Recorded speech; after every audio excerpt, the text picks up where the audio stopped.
នេះខ្ញុំសូមដាបានសមាញ្ញាតគ្រប់នឹងជំរាបសួរប្រិយមិត្តទូរទស្សនិកជនជាទីគោរពនិងជាទីមេត្រីសូមស្វាគមន៍មកកាន់កម្មវិធីកិច្ចសម្ភាសពីកម្ពុជានៅក្នុងថ្ងៃនេះនេះខ្ញុំនឹងលើកយកប្រធានបទជំវិញទៅនឹងការលើកកម្ពស់វិស័យព្រះពុទ្ធសាសនាដែលជាសាសនារបស់រដ្ឋហើយទស្សនិកជនប្រកាសជាបានដឹងក៏ប៉ុន្តែពុកម៉ែបងប្អូនលោកតាលោកយាយអ៊ំពូមីងមួយចំនួនក៏មិនទាន់បានដឹងដែរថាតើនៅក្នុងវិស័យពុទ្ធសាសនាយើងមានកិច្ចការងារសំខាន់អ្វីខ្លះជាពិសេសគឺធ្លាប់តែលើកពាក្យថាព្រះត្រៃបិដកជាការពិតណាស់គឺមានការត្រៀមរៀបចំនៅការរំលឹកនៃការបកព្រះត្រៃបិដកលើកទី56តាមរយៈការយកចិត្តទុកដាក់របស់រាជរដ្ឋាភិបាលដែលក្នុងគឺមានក្រសួងធម្មការនិងសាសនាជាសេនាធិការថាតើ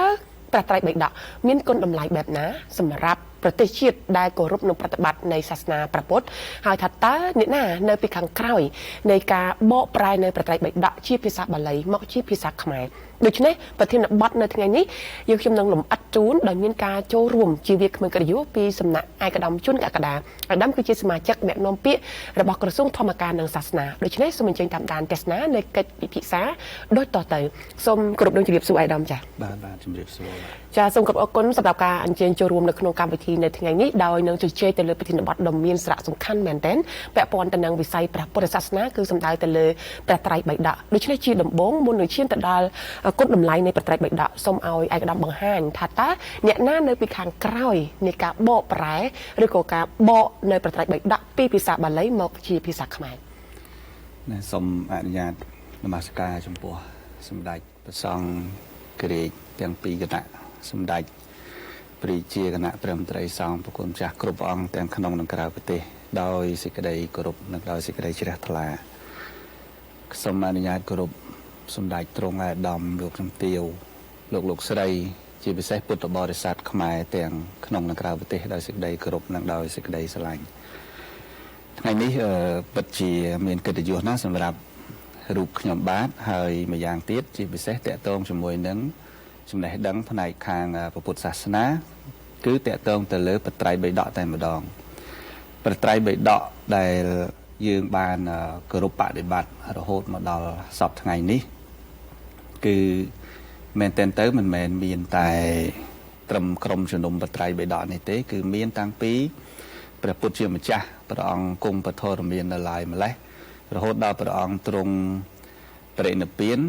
ក្រោយមកក៏បានដឹកនាំធ្វើសង្ឃាយនាព្រះត្រៃបិដកនឹងដើម្បីឲ្យទៅជា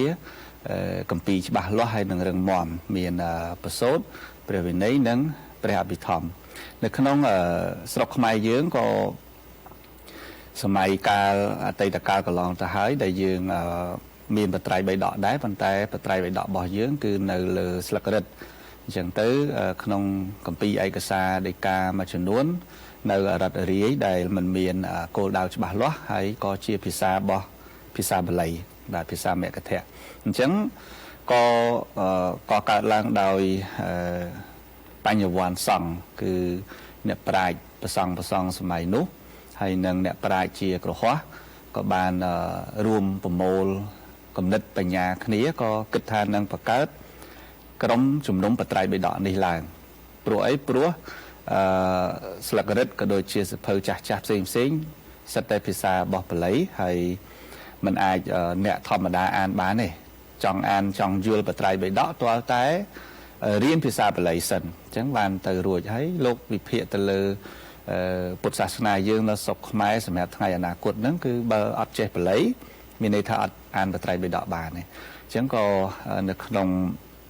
ឆ្នាំ1929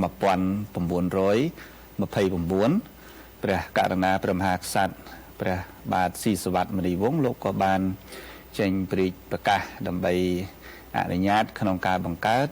ក្រុមជំនុំព្រះត្រៃបិដកឡើងក្នុងការនោះបាទឯកឧត្តមថាតើក្រុមជំនុំព្រះត្រៃបិដកកាលនោះក្រៅតែពីព្រះសង្ឃថាតើមានក្រហមឬក៏មានបញ្ញវន្តចូលរួមដែរទេបាទនៅក្នុងចំណុចនេះខ្ញុំចង់រំលេចរឿងក្រុមជំនុំព្រះត្រៃបិដកហើយដោយសារយើងកំពុងតែរៀបចំធ្វើបុណ្យរំលឹកខួបព្រះត្រៃបិដកគម្រប់ ទី56ឆ្នាំហើយជាពិសេសគឺរំលឹកនៅគុណដល់ពពកបរោះសម័យនោះដែលលោកខំលះបង់ទាំងកាយទាំងវាចាទាំងចិត្តហើយទាំងពេលវេលាដ៏មានតម្លៃរបស់លោកដើម្បីចូលរួមបកប្រែបត្រៃបិដកនៅក្នុងឆ្នាំ1929មកដល់ឆ្នាំ1940គឺយើងមានក្រុមជំនុំបត្រៃបិដកក្នុងនោះមានព្រះសង្ឃជាអធិបតីមួយព្រះអង្គហើយនឹងអធិបតីរងចំនួន2ព្រះអង្គហើយបើគិតជាព្រះសង្ឃគឺចំនួន23ព្រះអង្គហើយជាក្រហមគឺចំនួន11រូបសរុបទាំងអស់គឺមាន37រូបដែលបង្កើតក្រុមជំនុំបត្រៃបិដកដំបូងនៅក្នុងឯកសារសិភៅហេតុដែលនាំឲ្យបដិកឡើងនៃបត្រៃបិដកដែលលោកសម្ដេចព្រះពោធិវាំងហួតតាតលោកបានចងក្រងបោះពុំអបអរសាទរក្នុងពិធីបុណ្យឆ្លងបត្រៃបិដកកាលនោះក្នុងឆ្នាំ1969នឹងយើងរាប់ពីឆ្នាំ1929មកឆ្នាំ1940ដល់ពេលវគ្គក្រោយពីឆ្នាំ1940ទៀតត្រូវលោកអាចារ្យខ្លះឬក៏អ្នកប្រាជ្ញខ្លះលោកចាស់ជរាអញ្ចឹងត្រូវមានសមាជិកចូលមកបន្ថែមហើយក្នុងសមាជិកចូលមកបន្ថែមនោះគឺរាប់ពីឆ្នាំ1940មកគឺមានព្រះសង្ឃជាអធិបតីមួយព្រះអង្គអធិបតីរង2ព្រះអង្គដូចគ្នាហើយក្នុងនោះព្រះសង្ឃគឺជាក្រុមជំនុំនឹងមាន27ព្រះអង្គហើយឧបាសកគឺមាន13រូបសរុបទាំងអស់មាន43រូបអញ្ចឹងពីឆ្នាំ1929មក40មាន37រូបឯឆ្នាំ1940មករហូតដល់ចប់គឺយើងមាន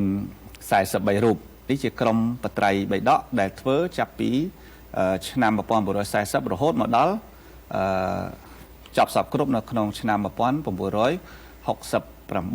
អញ្ចឹងនៅក្នុងសភៅនោះលោកដាក់ថារហូតមកដល់ឆ្នាំហ្នឹងអញ្ចឹងនៅក្នុងឆ្នាំបន្តទៀតគឺយើងអត់មានបរិយាយអីទៀតទេព្រោះដោយសារក្នុងឆ្នាំ1968យើងបានសម្រេចសាច់ការ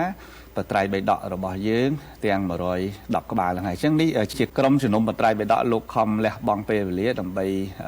ធ្វើការបកប្រែពីភាសាមគ្គធៈភាសាបាលីហ្នឹងមកជាភាសាខ្មែរឲ្យទៅជាបាលីមួយចំហៀងខ្មែរមួយចំហៀងនៅក្នុងបត្រៃបិដកយើងហ្នឹងបាទនៅពេលដែលក្រុមជំនុំបត្រៃបិដកពីឆ្នាំ1960នោះយើងធ្វើការឆ្ល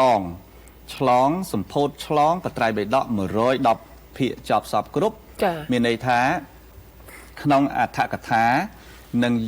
យោជនាឬក៏ដីកាអីផ្សេងយើងអត់ទាន់ប្រែអស់ទេបាទនេះយើងអស់តែបត្រៃបិដកទេអញ្ចឹងបត្រៃបិដកយើងចាត់ទុកថាយើងសំណាងជាងគេអ្នកកាន់ពុទ្ធសាសនាដែល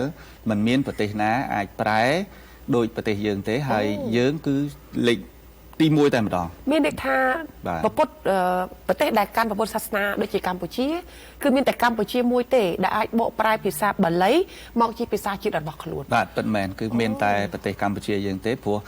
បើយើងសិក្សាទៅលើប្រទេសផ្សេងៗនៃកាន់ពុទ្ធសាសនាដូចជាសៀមដូចជាភូមាឬក៏ប្រទេសផ្សេងទៀតភាគច្រើនយកជាភាសាបាលីយកទៅបោះពុម្ពផ្សាយតែដែលឡែកខ្មែរយើងលោកអ្នកប្រាជ្ញលោកឆ្នៃលោកធ្វើជាភាសាបាលីមកចំហៀងហើយភាសាខ្មែរមកចំហៀងគឺមានតែយើងទេដែលដំបូងគេបំផុតបាទនៅពេលដែលលើកឡើងចំណុចនេះគឺនាងខ្ញុំកាន់តែចាប់អារម្មណ៍ទៀតហើយថាតើពេលដែលបកប្រែជាភាសាខ្មែរបត្រៃបិដកបានបង្រៀនបានជួយអ្វីខ្លះទៅដល់ពុទ្ធសាសនិកឬក៏អ្នកដែលគោរពប្រតិបត្តិในវិស័យពុទ្ធសាសនាបាទរឿងនេះគឺពិតជាសំខាន់មែនទែនសម្រាប់ការបកប្រែឲ្យទៅជាភាសាខ្មែរព្រោះនៅក្នុងគំនិតនៃអ្នកប្រាជ្ញសម័យនោះគឺប្រកាសជាមានគំនិតយោបល់ជ្រៅមែនទែនព្រោះធម្មតាទេកាលណាព្រះពុទ្ធសាសនាយើងហើយអត់មានគម្ពីរដីកាអានច្បាស់លាស់ហើយអត់មានគម្ពីរដីកាគោលប្រកាសជាមានការវែកញែកសំបីតែនៅតុកកាហ្វេខ្លះក៏អាចយើងនិយាយជជែកគ្នាពាក្យខ្មែរខ្លះបាត់របាត់ស្អេបាត់ស្អីក៏គង់ឆ្លោះគ្នាដែរហើយដល់ពេលឆ្លោះគ្នាយើងយកអីមកអំណះណាស់យកសម្ដេចជួនណាតមកអញ្ចឹងឈប់ឆ្លោះគ្នាចំណែកក្នុងពុទ្ធសាសនាក៏ដូចគ្នាដែរកាលណាយើងចង់បកស្រាយពុទ្ធដីកាឬក៏ក្នុងភាសាបាលីឬក្នុងភាសាខ្មែរក្នុងប្រសូតណាមួយឆ្លោះគ្នាវែកញែកគ្នាមិនត្រូវយើងមានបត្រៃបិដកអាងអញ្ចឹងបើបត្រៃបិដកនោះជាភាសាបាលីហើយនៅក្នុងស្លឹករឹតនៅក្នុងសភៅចាស់មិនបានយកបកប្រែធម្មតាអ្នកអត់រៀនបាលីយើងអត់អាចទៅ ទៅប្រែរួចទៅយល់រួចទេតើតែអ្នករៀនបល័យអញ្ចឹងមានអំណះអំណាងពីបត្រៃបិដកហ្នឹងហើយបត្រៃបិដកនេះទៀតខ្ញុំសូមបញ្ជាក់ជូនថានៅក្នុងស្រុកខ្មែរយើងគឺមានអ្នកមួយចំនួនលើកឡើងថាបត្រៃបិដកគឺជាបត្រៃបិដកដែលសរសេរដោយមនុស្សសម័យក្រោយប៉ុន្តែខ្ញុំអានការហេតុដែលនាំឲ្យកើតការជំនុំបត្រៃបិដកទាំងអស់នេះឲ្យស្រាវជ្រាវមើលសំបីតែពាក្យនៃសិក្ខាបទតូចមួយក៏លោកមិនបានកាត់ដែរមានន័យថាព្រះសម្មាសម្ពុទ្ធមុនបរិនិព្វានព្រះអង្គបានផ្ដាំទៅអនន្តថាមនីលអនន្តបើសិនតថាគតបរិនិព្វានរួចហើយមានការសង្គាយនារោគពុទ្ធដីកាដែលតថាគតសម្ដែងហើយសិក្ខាបទខ្លះច្រើនជាសិក្ខាបទតូចបើពិបាកអាចកាត់ចេញខ្លះតូចប៉ុន្តែដល់អ្នកប្រាជ្ញលោកសង្គាយនាមកលោកថាมันអាចកាត់ចេញទេហ្នឹងពេលដែលសង្គាយនាមានព្រះមហាកស្សបៈព្រះមហាឧបល័យនិងព្រះមហាអនន្តនៅនឹងភ្នំវេភារៈដែលក្រោមការឧបត្ថម្ភរបស់ព្រះបាទអាជាដសតុដែលមានព្រះអរហន្តដល់ទៅ500អង្គដំបូងឡើយហើយនៅនឹងការឧបត្ថម្ភរបស់ព្រះមហាក្សត្រអាជាដសតុនឹង7ខែអញ្ចឹងมันអាចកាត់ទេហើយมันអាចកាត់ហើយសង្គាយនាលើកទី1ហ្នឹងគឺប្រមូលឲ្យមមលើកទី2លើកទី3លើកទី4នៅតែប្រហែលគ្នាដល់លើកទី5បានយើងមានចាហើយយើងវិភាគទៅលើពាក្យពុទ្ធដីកាដែលព្រះសម្មាសម្ពុទ្ធព្រះអង្គសម្ដែងក៏នៅតែមិនកាត់រហូតដល់អ្នកប្រាជ្ញក្រុមជំនុំយើងនៅស្រុកខ្មែរយើងមកសង្គាយនាយកអ្នកចេះភាសាបាលីអ្នកចេះសំស្ក្រឹតអ្នកចេះទាំងឡាយមកផ្ដុំគ្នាហើយយកដីកានឹងមករួមចូលគ្នាមកមិនត្រូវកាត់ទេអញ្ចឹងហើយបានក្នុងបិដកបើសិនជាពុទ្ធបរិស័ទឬអ្នកប្រាជ្ញណាដែលធ្លាប់អានបត្រៃបិដកមានពាក្យខ្លះរៀងសាំដដែលហេតុអីបានត្រូវសាំដដែលធ្វើឲ្យអ្នកអាននឹងពិបាកអីខ្ជិលអានមិនក៏ដូចសភៅតូចខ្លះដូចជាវិសុទ្ធមគ្គអីផ្សេងឬធម្មបទឬគម្ពីរដីកាផ្សេងមួយក៏ស្រួលអានម្លេះប្រែមកចុះបិដកមិនក៏ពិបាកអានម្លេះនៅពាក្យសាំដដែលមកអំពីអីក្រុមជំនុំបត្រៃបិដកលោកវិភាគទៅលើចំណុចនេះថាបើយើងធ្វើបត្រៃបិដកហើយយើងបកប្រែបត្រៃបិដកហើយមានកាត់ន័យកាត់សេចក្តីដីកាខ្លះនោះធ្វើឲ្យអនាគតនៃពុទ្ធសាសនានៅស្រុកខ្មែរយើងពាក្យខ្លះត្រូវបាត់បង់អញ្ចឹងលោកត្រូវយកពាក្យដដែលមកដាក់មែនតែក្នុងន័យដដែលហ្នឹងមានន័យផ្លែកគ្នាបន្តិចប៉ុន្តែន័យខ្លះដដែលសាំដដែលប៉ុន្តែធ្វើឲ្យដីការបស់ព្រះសម្មាសម្ពុទ្ធមិនបានកាត់បង់អីទេហើយនៅដដែលអញ្ចឹងយើងគិតបើឆ្ងល់អីឆ្លោះអីជាមួយនឹងពុទ្ធវេជ្ជនៈការសម្ដែងចេះចោះអញ្ចឹងយើងមានបត្រៃបិដកជាគោលហើយបត្រៃបិដកនឹងឯងនៅពេលដែលយើងអានហើយបើកហើយពយល់គ្នាហើយថាណែនៅបិដកលេខប៉ុណ្ណេះប្រសូតឬក៏ព្រះអភិធម្មឬក៏ព្រះវិន័យប៉ុណ្ណេះនឹងជប់ឆ្លោះគ្នាអញ្ចឹងខ្ញុំយល់ថាមានបត្រៃបិដកនេះគឺមានន័យថាយើងមានអំណះអំណាងព្រោះអីអំណះអំណាងហើយมันអាចឲ្យយើងឆ្លោះគ្នាបានទេសម្រាប់ការអប់រំនៅក្នុងនៃអប់រំទៅដល់ពុទ្ធបរិស័ទវិញថាតើបត្រៃបិដកហេតុដូចបានជាពុទ្ធសាសនិកគួរតែជឿជាក់ទៅលើខ្លឹមសារគ្រឹះនៃបត្រៃបិដកដែលបានបកប្រែមកបាទចំណុចនេះយើងសប្ងៃយើងមានគម្ពីរគោលដែលមមឲ្យជឿបំផុតគឺបត្រៃបិដកហ្នឹងយើងអាចជឿគម្ពីរអីផ្សេងឬអ្នកសរសេរក្រោយហ្នឹងយ៉ាងម៉េចទោះបីស្រង់ពីបត្រៃបិដកក៏ពិតប៉ុន្តែបត្រៃបិដកគឺជាគោលហេតុអីបានថាបត្រៃបិដកហ្នឹងគឺជាគោលអ្នកប្រាជ្ញដែលក្រុមជំនុំដែលលោកបានរៀបចំធ្វើ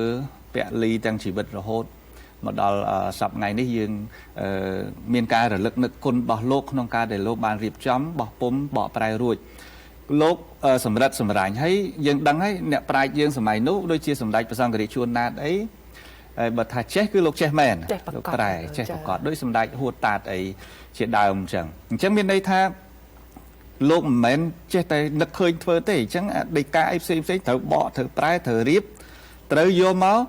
ដាក់ដើម្បីជាការឆ្លោះបញ្ចាំងជារឿងសភាវៈពិតហើយជាបិដកគោលហើយទោះបីសម័យព្រះចឹងដែរនោះថាឧទាហរណ៍ថាព្រះអង្គសម្ដែងថា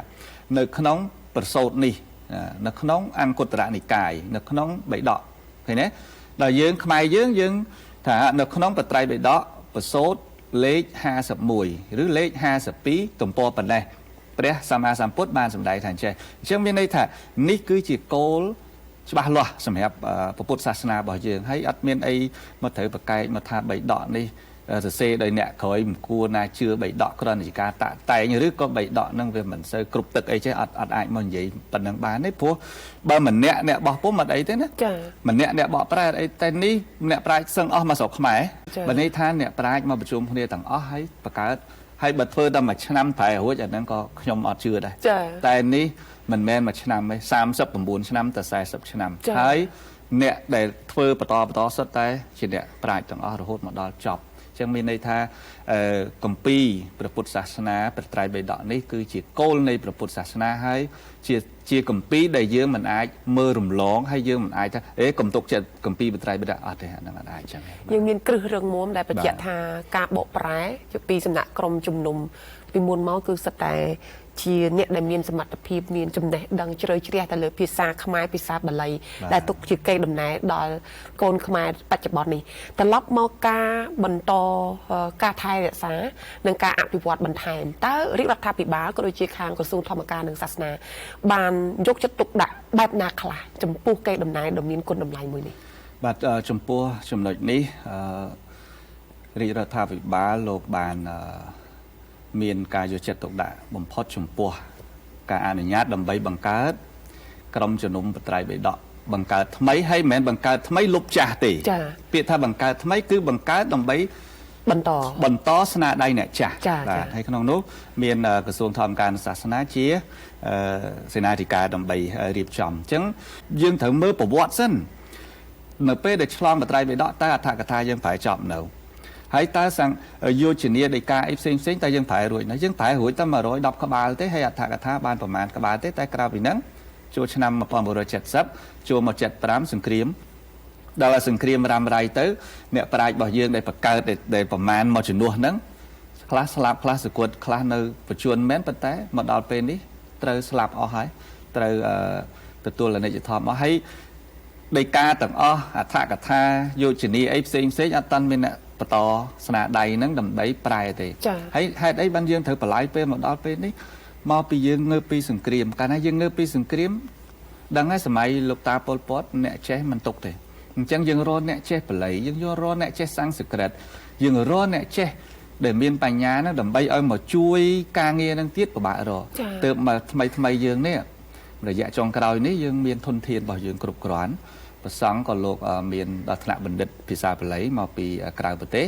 បណ្ឌិតភាសាសំស្ក្រឹតហើយនៅក្នុងស្រុកខ្មែរយើងក៏មានបណ្ឌិតបញ្ញវន្តចេះដឹងពិតប្រាកដច្រើនហើយសម្ដេចក៏លោក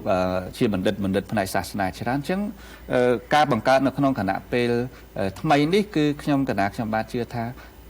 កម្មវិធីដែលយើងធ្វើបន្តពីអ្នកចាស់នេះគឺពិតជាល្អមែនទែនព្រោះអ្នកចាស់គាត់ធ្វើបានប៉ុណ្ណឹងហើយយើងក្នុងនាមអ្នកថ្មីចុះបើតពាំងអត់ស្លងពីរិស័យតើទៅស្លងពីអីអញ្ចឹងដោយការផ្សេងយើងដឹងស្រាប់ហើយភាសាបាលីតើអ្នកចេះភាសាបាលីដើម្បីអានអត្ថកថាប្រហែលអ្នកសំបីតែបត្រៃបិដកប្រែខ្មែរផងបាលីផងមកជាហៀងមកខាងផងនៅតែអត់មានពេលវេលាអានចិត្តតម្រាំបាលីសុទ្ធអញ្ចឹងយើងគួរតែបកប្រែភាសាអត្ថកថាអីផ្សេងហ្នឹងបន្តពីស្នាដៃរបស់ពពកបរោះយើងកាលពីសម័យក្រុមជំនុំបត្រៃបិដកនោះចានៅក្នុងឆ្នាំ2026នេះថាតើខាងក្រសួងត្រៀមរៀបចំប្រពៃពិធីសំខាន់បែបណាខ្លះដើម្បីរំលឹកក៏ដូចជាដើម្បីឲ្យពុទ្ធបរិស័ទចូលរួមនៅក្នុងការលើកកម្ពស់នៃបត្រៃបិដកបាទនៅពេលខាងមុខដ៏ខ្លីនេះគឺក្រសួងបានរៀបចំពិធីបុណ្យគម្រប់ខួប56ឆ្នាំនៃការបង្កើតក្រុមជំនុំបត្រៃបិដកហើយនឹងដឹងគុណចំពោះពពកបរោះដែលលោកបានពលីជីវិតក្នុងការបកប្រែបត្រៃបិដកអញ្ចឹងដែលយើងប្រព្រឹត្តទៅនៅថ្ងៃទី9ទី10ខាងមុខនេះហើយប្រព្រឹត្តទៅនៅវត្តរបស់ដេគុណសំប៊ុនធឿនហ្នឹងហើយអញ្ចឹងមានប្រសង់លោកសូត្រណាមាន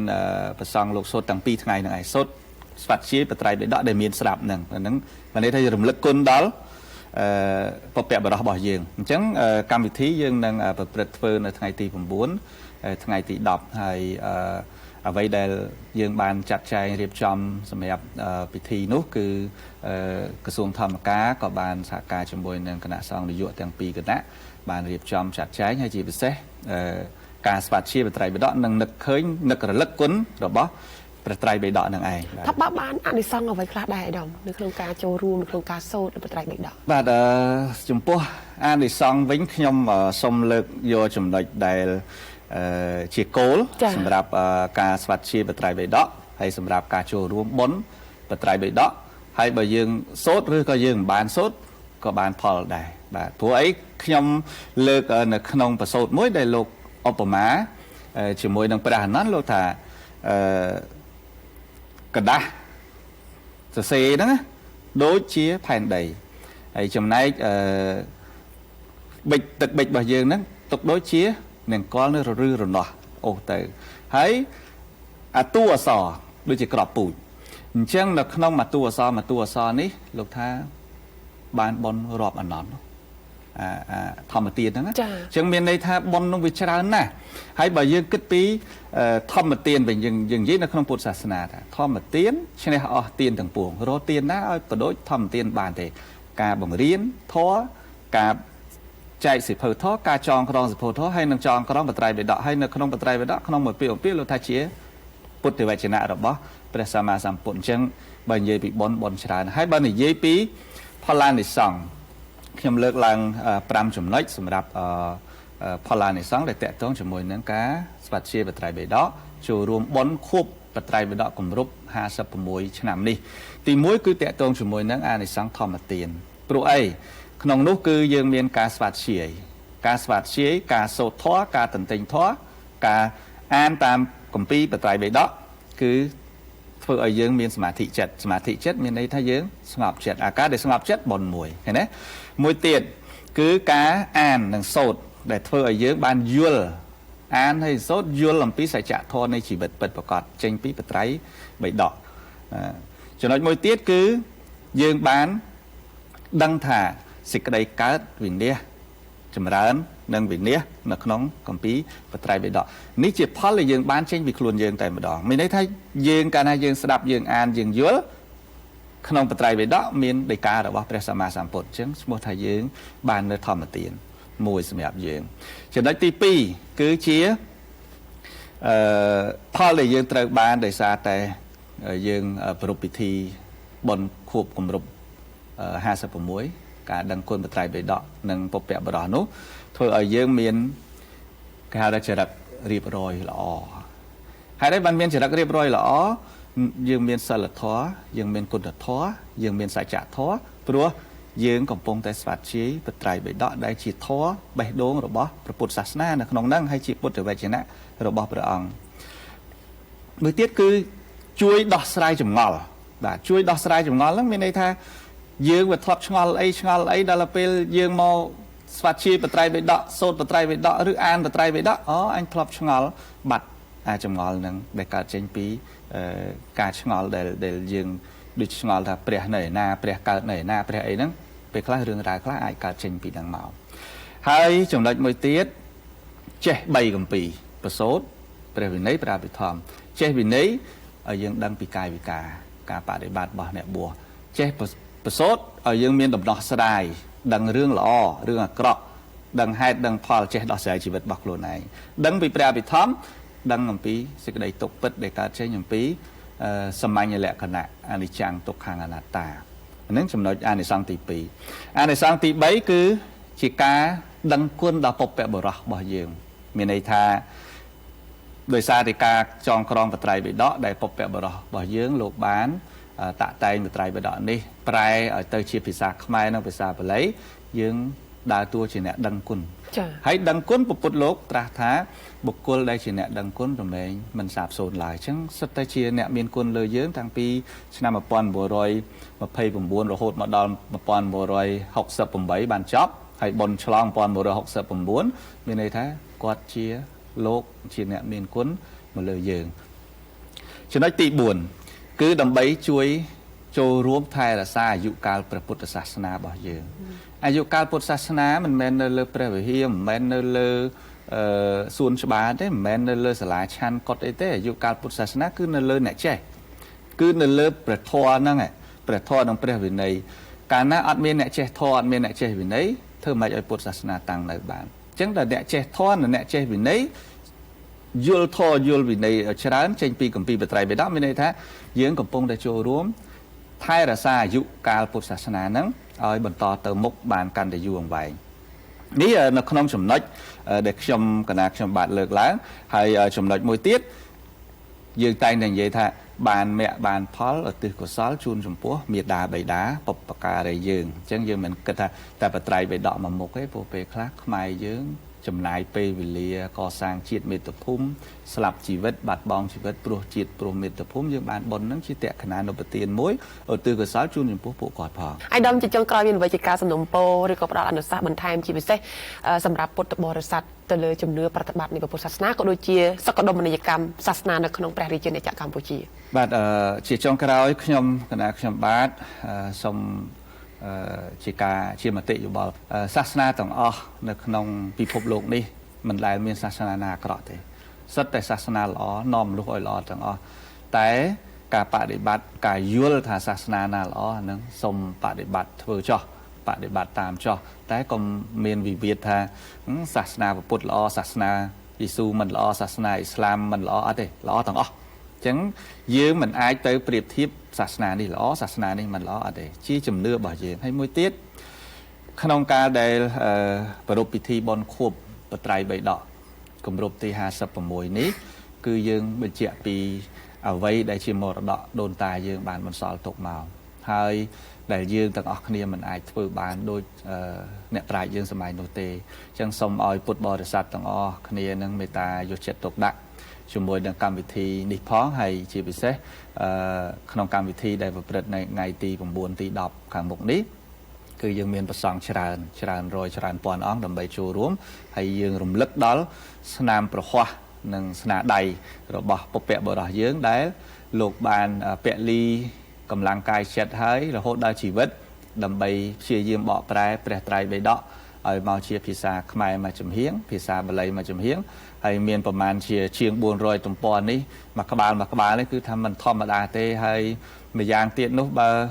បើយើងគិតឲ្យមែនតែនទៅប្រទេសកម្ពុជាយើងហើយជាប្រទេសតែមួយគត់ដែលធ្វើបត្រៃបិដកជាភាសារបស់យើងបានមុនគេប្រទេសផ្សេងមិនអាចធ្វើបានអញ្ចឹងនេះជារឿងដែលល្អបំផុតហើយជារឿងដែលយើងគួរចងចាំហើយរំលឹកនៅគុណរបស់លោកអ្នកប្រាជ្ញរបស់យើងហើយនឹងមានគម្ពីរបត្រៃបិដកដែលជាភាសាជាតិរបស់យើងពិតជាល្អមែនទែនបាទនេះខ្ញុំបាទមានតែប៉ុណ្ណឹងឯងគ្រប់អរគុណឯកឧត្តមសម្រាប់ការចូលរួមចែករំលែកនៅប្រធានបទដ៏មានអត្ថប្រយោជន៍និងខ្លឹមសារសំខាន់បង្ហាញជាមោទកភាពដើម្បីពុកម៉ែបងប្អូនយុវជនអ្នកប្រាជ្ញចំនួនក្រោយបន្តថែរក្សាស្នាដៃនិងរំលឹកទៅតាមលទ្ធភាពយើងបានអានយើងបានរៀនយើងបានសូត្រយើងបានស្ដាប់ក៏ជាអានិសង្សដោយដែលអាដាមបានបញ្ជាក់អញ្ចឹងដូច្នេះសង្ឃឹមថាព្រឹត្តិការណ៍នៅថ្ងៃទី9ថ្ងៃទី10ខែកុម្ភៈឆ្នាំ2026ដ៏ខ្លីខាងមុខនេះនឹងមានការនិមន្តនិងអញ្ជើញចូលរួមពីសំណាក់ពុទ្ធបរិស័ទព្រះសង្ឃក៏ដូចជាពុកម៉ែបងប្អូនជាពិសេសយុវជនចង់ឲ្យចូលរួមបានកាន់តែច្រើនពីព្រោះថាសាសនាមិនមែនទុករហូតដល់យើងមានវ័យចាស់ហើយបានយើងទៅរៀនសូត្របានយើងទៅវត្តអារាមទេហើយយើងចាប់ផ្ដើមចេញពីកុមារពីយុវជនដើម្បីឲ្យយើងអាចសម្រួមចិត្តអប់រំផ្លូវចិត្តពីព្រោះសាសនាគឺផ្សារភ្ជាប់នឹងជីវិតប្រចាំថ្ងៃរបស់ទស្សនិកជនពុកម៉ែបងប្អូនអរគុណសម្រាប់ការតាមដានទស្សនានៅក្នុងកម្មវិធីពីកម្ពុជានៅពេលនេះវត្តមាននេះខ្ញុំសដាវណ្ណនិងអាដាមជួនកក្កដាសូមអរគុណសូមគោរពលាបាទសូមជម្រាប